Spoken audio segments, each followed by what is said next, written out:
आज हम लोगों ने बहुत सोच समझ के ये आज का तारीख हमने तय किया कि माता सावित्रीबाई फुले आज से 200 साल पहले जन्म ली थी 1831 में। उसके बारे में हमारी महिला प्रकोष्ठ की श्रीमती रानी पटेल ने बता दी है, लेकिन कुछ बातें मैं बताना चाहूंगा कि माता सावित्रीबाई फुले पढ़ी लिखी थी क्या? किसको जानकारी है? शायद वो पढ़ी लिखी नहीं थी। उनकी शादी कब हुई थी? उनकी शादी 9 वर्ष की उम्र में हुई थी और उनके पति की उम्र थी 11 साल। तो इस तरीके से उस टाइम बाल विवाह होता था। उन्होंने शादी करी और ये शादी के पश्चात जब पढ़ी लिखी नहीं थी, महात्मा ज्योतिबा फुले जब पढ़े हुए थे तो उन्होंने अपने घर में उनको पढ़ाया, उनको पढ़ा लिखा करके इस लायक बनाया कि उस टाइम महिलाओं को पढ़ने का अधिकार नहीं था, पिछड़े वर्गों को पढ़ने का अधिकार नहीं था, अनुसूचित जाति को पढ़ने का अधिकार नहीं था, अनुसूचित जनजाति को पढ़ने का अधिकार नहीं था। यदि माता सावित्रीबाई फुले जन्म नहीं लेती, महिलाओं के लिए नहीं लड़ती, तो आज हमारे बीच में मंच में आप लोग जो बैठे हैं महिलाएं, शायद आप लोग भी यहां नहीं बैठ पाते। आज हमारे नीचे में भी हमारी माता बहनें इंजीनियर बने हैं, डॉक्टर बन के मतलब आ रही हैं हमारी बेटियां, वो डॉक्टर और इंजीनियर नहीं होते। जितनी आप कल्पना करो, आप जितनी कल्पना करेंगे कि आज मैं जहां तक मैंने उनका पुस्तक पढ़ा, मैंने देखा जितना अत्याचार जब वो स्कूल जाती थी पढ़ाने के लिए तो उनके ऊपर में गोबर पत्थर मारते थे। कौन लोग मारते थे? उच्च वर्ग के लोग, जो अपने आप को उच्च समाज के लोग मानते थे, वो लोग उनको पत्थर और कीचड़ मारते थे। माता सावित्रीबाई फुले उनका भी एक तोड़ निकाल ली। 2 साड़ी लेकर के जाती थी अपनी स्कूल। एक साड़ी में कीचड़ हो जाए तो स्कूल में जाकर के दूसरी साड़ी बदलती थी और उसके बाद पुनः पढ़ाती थी। उन बच्चों को चोरी छिपे पढ़ाती थी। अंग्रेज का शासन था, उनको कहीं न कहीं से थोड़ा बहुत हुआ, कुछ एक मुस्लिम महिला है उनसे सहयोग मिला और उन्होंने वो काम करी, उनको सहयोग करा पढ़ाई के लिए। धीरे धीरे उन्होंने बहुत सारी स्कूलें खोली और माता बहनों के लिए उन्होंने लड़ाई लड़ी, पढ़ाई का उनको अधिकार दिलाया। और एक अधिकार और दिलाया, उस जमाने में जो महिला विधवा हो जाती थी उसको सती जाना आवश्यक होता था। उसका पति मर गया तो फिर मतलब उसको भांग वांग पिला देते थे और उसे चिता में बिठा देते थे, बोलते थे कि तुम्हारी पति नहीं है तो कुछ नहीं है, तुम चले जाओ, सती बन जाओ।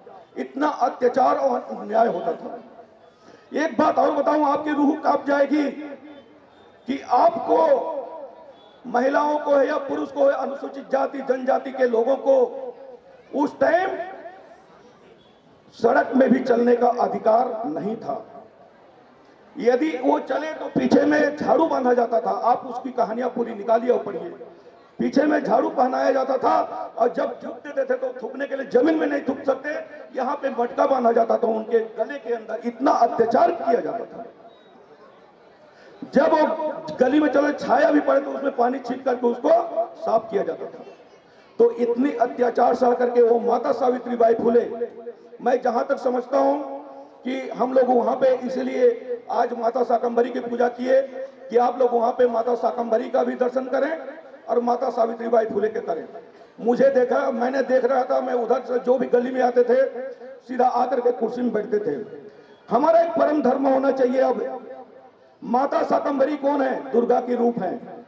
माता शाकंभरी ने साग सब्जी पानी उत्पादन करी, तो आप लोगों को भी चाहिए कि अपने घर में भी पूजा करें। और यहां भी जब आते हैं सामाजिक कार्यक्रमों में तो आपको चाहिए कि माता शाकंभरी के पूजा में जैसे आए कार्यक्रम में, तो वहां जाके पहले तो अपना सिर नवाएं और सिर नवा करके अपने कुर्सी में हमको बैठना चाहिए।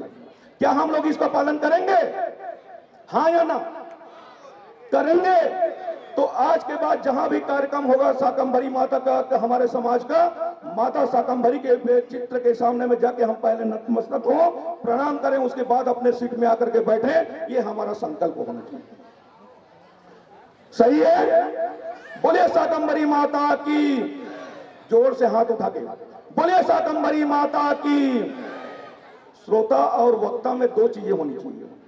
वक्ता बोलता है तो श्रोता को भी जागते रहना चाहिए, तब तो भी कोई मतलब की बात है। और वक्ता बोल रहा है और श्रोता सो गया तो मुझे लगता है कि उसका कुछ बोलने का कोई मतलब नहीं होता। तो साथियों, आज मैं कर्मचारी प्रकोष्ठों के साथियों को बहुत बहुत धन्यवाद तो दिया हूं, देते रहेंगे, आगे भी देंगे। मैं उन बच्चों के लिए कुछ बोलना चाहता हूं जो आज 10वीं और 12वीं में यहां पर प्रतिभा का सम्मान लेके गए। ये विचार कैसे आया, क्यों आया? अभी तक तो हम लोगों ने सम्मान नहीं करते, अचानक कैसे हुआ? हमने सोचा, हमारी जो टीम है कर्मचारी प्रकोष्ठों, उन्होंने सोचा कि हमारे बच्चों को यदि हम सम्मान करते हैं तो उनका मनोबल बढ़ेगा, और यदि सम्मान समाज में करोगे, कल के दिन में वो ऐसी तहसीलदार और डीएसपी और एसपी बन जाएगा तो वो सोचेगा कि समाज ने मेरे को सम्मान किया था। और कल भी वो, जैसे अभी हमारे मनीष जी ने कहा कि हम यहाँ पे पीएससी के लिए ट्रेनिंग सेंटर के लिए हम खोलने का प्रयास कर रहे हैं, कहा ना? क्यों कहा? कि उनको दर्द है कि मेरे समाज के भी बच्चे एसपी, डीएसपी, कलेक्टर या मतलब बड़े अधिकारी बने। और हम लोगों को जो सक्षम है, उनको समाज का ऋण जब ही खत्म होगा जब एक आध बच्चे को कुछ पढ़ने लिखने में, उनके आगे बढ़ने में थोड़ा सहयोग कर देते हैं, तभी उनका सम्मान बढ़ेगा। आज मैं बहुत बड़ी बात और बता दूं कि आज छात्रावास भवन का उद्घाटन हुआ है। पहला छात्रावास भवन हमारा 11 कमरे का बना हुआ है। 3 कमरा आज लोकार्पण किया गया समाज को। उसमें 1 कमरा अतिथि गृह होगा, उसमें लिखा हुआ अतिथि गृह होगा। तो छत्तीसगढ़ के किसी भी कोने से समाज के बंधु आएंगे, सुन लीजिए, वो आइए और आपका कमरा है वो, वहां आकर के आप रुकिए, आपको कोई शुल्क नहीं लिया जाएगा। आपको मर्जी लगे तो आप देंगे, नहीं मर्जी लगे तो नहीं देंगे, कोई शुल्क नहीं लिया जाएगा, निःशुल्क आपके लिए आपका घर बना हुआ है। रायपुर में हमने जो दर्द देखा है कि हमारा तो यहाँ घर नहीं था, हम आते थे लाज में छोटा सा रुकते थे। आज मरार समाज के किसी भी व्यक्ति को हमने आज से ताल ठोक के बोल दिया कि कोई भी मरार समाज का आएगा, 1 कमरा उनके लिए रिजर्व है, आप आकर के अपने कमरे में रुकिएगा शान के साथ, और उसमें एक कहेगा ये कमरा मेरा है। क्या बोलिएगा? ये कमरा मेरा है, समाज का नहीं, मेरा।